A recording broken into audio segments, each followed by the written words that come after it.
Trump is renewing threats to impose a tariff on Canada because of the wildfire smoke traveling south of the border. I think what we're going to do is we're going to put a major tariff on Mexico because of the lettuce, and we're going to put a big tariff on Canada because of the smoke. I've told Canada they have to do something about it. You know, we've never had this problem. All of a sudden we have this problem with Canada. So we'll have to talk to them about that. This comes after the White House announced new plans to hit Canada with a 50% tariff on a number of goods earlier this week. In response to those threats, Prime Minister Mark Carney told reporters retaliation is among the strategies Canada is considering. What kinds of trade retaliation measures are you willing to consider now, if any? And is everything on the table if there's no agreement before August 19th? Everything's on the table if there's no agreement, depending on the outcome of the negotiations. There's a full range of things that we can do in that regard. We don't need to respond in advance. In fact, I think it would be counterproductive at this stage to respond in advance. Joining me now is the Executive Director of the Future Borders Coalition, Laura Dawson. Nice to see you, Laura. Thanks for coming on. Nice to see you, JP. So, Laura, just as we were coming on the air, President Donald Trump was again threatening new tariffs, big tariffs, he says, on Canada over the wildfires. Pardon the bad pun, but do you think he's blowing smoke, or is there a chance for a hit again with new tariffs over this natural disaster? Well, there's nothing that the president likes more than getting an impact. And this is definitely a line that's getting a rise out of people. A lot of Americans are experiencing the Canadian wildfire smoke. Most of the Americans I know are being, very understanding. It's a natural disaster. It's a thing we share. The thing about tariffs is they have to be somehow based in international trade law. You can stretch it and you can pull it as they've done before, but there's absolutely no basis in trade law for wildfire smoke. So while he's getting an impact from it, I don't see even the most peculiar gymnastics by Jameson Greer figuring out a way to translate those into cross-border trade tariffs. Let's talk about the other tariffs, because it's hard to keep track sometimes. There's just so many coming at us potentially. And that's the other 50% tariffs that were threatened earlier this week on hundreds of Canadian goods, billions of dollars worth of products. Why do you think that Trump is going that direction now? Do you think it's to further punish this country? Is it to jolt Canada into action on the CUSMA talks? In your view, what do you think was the motivation for levying new tariffs on more goods at this juncture? Sure. So we've had two sets of tariffs this week. Let's talk about what they call the 338s first. And those, to me, seem to be a more targeted tariff, which are designed to galvanize action from Canada. They are a 50% tariff. They're targeted towards auto sector, they're targeted towards many products, but they're intended to galvanize action in auto sector, dairy, and the alcohol ban. And so I think that is fairly specific towards Canada, saying, hey guys, get the lead out. We've got a USMCA CUSMA conversation going on. We want to see you bend a little bit to that. At the same time, when you look at the actual numbers, it's not a great deal of trade that is covered. It's about 10%, 5% of Canada-US trade. So it's a large percentage terms, but the actual amount of trade is not that large. I think it is more focused and is more focused on getting progress in these CUSMA conversations. The other tariffs, however, that's a different thing entirely.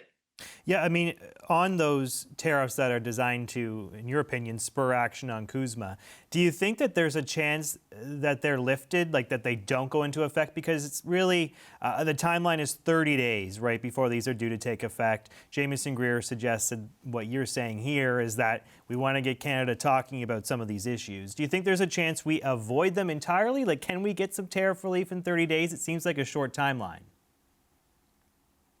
I think there's a pathway to do that. I think the three sectors or areas that they've targeted, we've heard from experts that there is a reconcilable solution on all three of those sectors. They're not no-go zones for anybody. It's just a matter of getting the negotiators to the table and figuring something else out. Also, those, what they call 338s, and I'm a trade policy professor. I'd never heard of a 338. They've never been used before. They're one of those presidential instruments. They don't have to have oversight from Commerce, but but they can be overturned by the courts. We don't want to go through that process. That's what happened with those IEEPA fentanyl tariffs that took a full year to get overturned by the courts. But these are one of those discretionary presidential instruments that he can throw on quickly, but hopefully can be removed quickly if he sees progress. And what do we mean by progress? This president wants things he can announce as good news stories that come directly from his actions and interventions. So I think we're on a road that these tariffs could be preempted, but there'll have to be some progress in CUSMA USMCA. You might have heard Ontario Premier Doug Ford. He says if these new tariffs do take effect, the 50% tariffs, the 338 tariffs as you call them, if they do take effect, we should hit back at the Americans. You know, he wants to see an escalation not only in the rhetoric, he also wants us to pull some trade levers to make the U.S. pay, hit back dollar for dollar. Do you think that that's an effective strategy? I think that Premier Ford does what he thinks is in Ontario's best interest. I'm not going to take that away from him. But when I'm talking to my members, folks whose livelihoods depend on functional cross-border trade, some of whom, their major customer is the United States, escalation and ratcheting things up just makes things more expensive and more difficult for them. I think, in my opinion, we follow a path of trying to make progress incrementally, not to make waves, not to escalate, because we know this is a guy who hits back and he doesn't necessarily respond to market signals in the United States. Americans that I talk to, they all know tariffs are costing them money, but they don't feel like they're being heard in this issue either. So I am really hesitant about advice to escalate, to ratchet it up, to hit Americans hard. It feels like, reacting in anger feels like the natural thing to do, but it's not necessarily the strategy you want to follow. On CUSMA, you might have heard U.S. Trade Representative Jamieson Greer this week told Congress that he wants to have something between Canada and the U.S. and then separately Mexico by the end of the year. And he's saying that there's actually a chance some of these more sensitive discussions, like on the rules of origin around autos, that could extend into 2027. Are you concerned when you hear Greer talk about these relatively long timelines, saying that really it could be December or even 2027 before something comes together?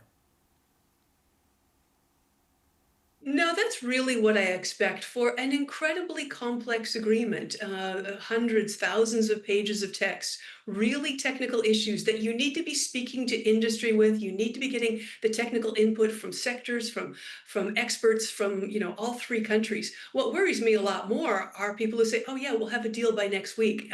It's simply a matter of scratching some things down in the back of an envelope. I want to see them take the time that it requires to do a deal that is technically correct, that responds to the needs of business, and really does what we need in a comprehensive tripartite agreement.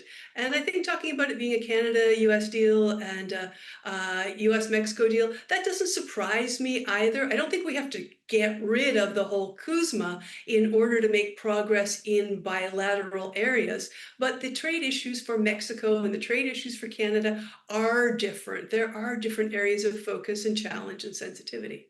Yeah, on that note, in terms of the bilateral relationship, we see that the Mexicans just had another round of negotiations with the USTR, with Greer this week. In fact, he personally met with the Mexican president, Claudia Sheinbaum, and they have scheduled more talks for September. And yet, nothing formal between Canada and the U.S. to this point. What do you think is going on here? How do you interpret the limited face time between our two countries to this point? Okay, so the optimistic self says that the issues between US and Canada are not actually that great because they have very similar commercial and trade practices and economies, both advanced industrial economies. There aren't a ton of things that need to be reconciled, whereas between US and Mexico, there's much more. So that's the optimistic side. It says it's a smaller conversation. The less optimistic side says maybe Canada is pushing too much stuff down the field.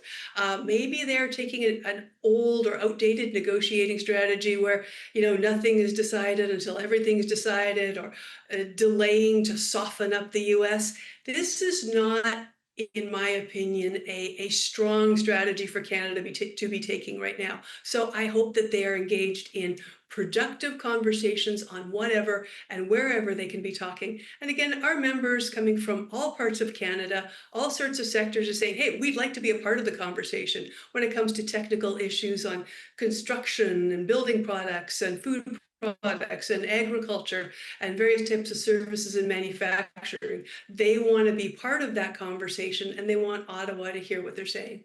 All right, let's leave it there. Thank you so much to Laura Dawson from the Future Borders Coalition. Appreciate you coming on, Laura. You're very welcome.